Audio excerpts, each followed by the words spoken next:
ദൈവമായ യഹോവയെ പൂർണ്ണ ഹൃദയത്തോടെയും പൂർണ്ണ ആത്മാവോടെയും പൂർണ്ണ ശക്തിയോടെയും കൂടെ സ്നേഹിക്കണം എന്നുള്ള വചനത്തെ മറന്നിട്ട് ഇവർ ഇറച്ചിയെ സ്നേഹിച്ചു, ഇവർ ഭക്ഷണത്തെ സ്നേഹിച്ചു, ഇവർ ഫറവോന്റെ വീട്ടിലെ ഇറച്ചിക്കലങ്ങളെയും ചിറ്റുള്ളിയെയും സ്നേഹിച്ചു.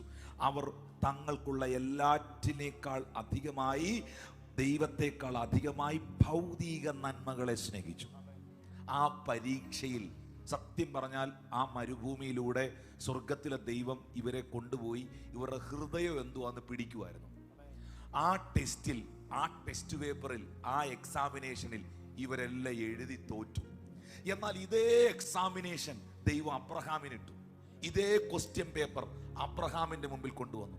അബ്രഹാമിനോട് പറഞ്ഞു, നിന്റെ ഏക മകനെ, ഒറ്റ മോനെ ഉള്ളൂ, ഒറ്റ പുത്രനെ ഉള്ളൂ, നിന്റെ ഏക മകനെ നീ എനിക്ക് യാഗമായി തരണമെന്ന് ദൈവം ആവശ്യപ്പെട്ടു. നമുക്കറിയാം 100 വർഷം, 100ാമത്തെ വർഷം ലഭിക്കുന്ന പുത്രനാണ് ഐസക്.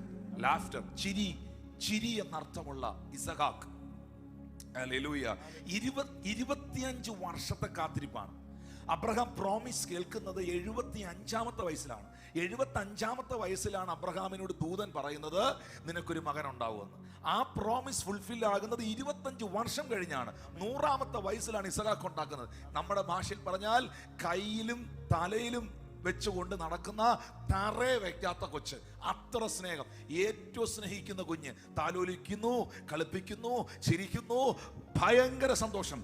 ഈ ഒരു ടൈമിൽ ദൈവം പറയുകയാണ്, നിന്റെ മകനെ നീ എനിക്ക് യാഗമായി തരണം. അവിടെ ദൈവം ഇട്ട പരീക്ഷ, നിന്റെ കുഞ്ഞിനെയാണോ നീ സ്നേഹിക്കുന്നത് അതോ എന്നെയാണോ സ്നേഹിക്കുന്നതെന്ന് എനിക്കറിയണം.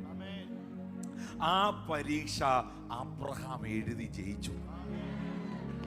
ആ എക്സാം അബ്രഹാം എഴുതി ജയിച്ചു. ദൈവത്തിന് ഒരു കാര്യം മനസ്സിലായി, സാറേക്കാൾ അധികം അബ്രഹാം എന്നെ സ്നേഹിക്കുന്നു, ഇസഹാക്കിനേക്കാൾ അധികം അബ്രഹാം ദൈവത്തെ സ്നേഹിക്കുന്നു, തൻ്റെ എല്ലാറ്റിനേക്കാളും അധികം അവൻ ദൈവത്തെ സ്നേഹിക്കുന്നു എന്ന് ദൈവത്തിന് മനസ്സിലായപ്പോൾ, ദൈവത്തിന് ബോധ്യമായപ്പോൾ ദൈവം പറഞ്ഞു, ബാലന്റെ മേളിൽ നീ കൈവെക്കണ്ട, കത്തി വെക്കണ്ട, ആട്ടുകൊറ്റനെ ദേ അവിടെ ഞാൻ സെറ്റ് ചെയ്ത് വെച്ചിട്ടുണ്ട്.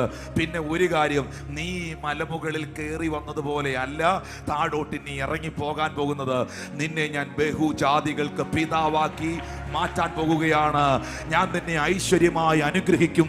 നിന്റെ സന്തതിയെ ആകാശത്തിലെ നക്ഷത്രങ്ങളെ പോലെയും കടൽക്കരയിലെ മണൽ പോലെയും അത്യന്തം വർദ്ധിപ്പിക്കും. നിന്റെ സന്തതി ശത്രുക്കളുടെ പട്ടണങ്ങളെ കൈവശമാക്കും എന്ന് പറയത്തക്ക നിലകളിൽ ദൈവം അബ്രഹാമിനെ ഒരു ചരിത്രമാക്കി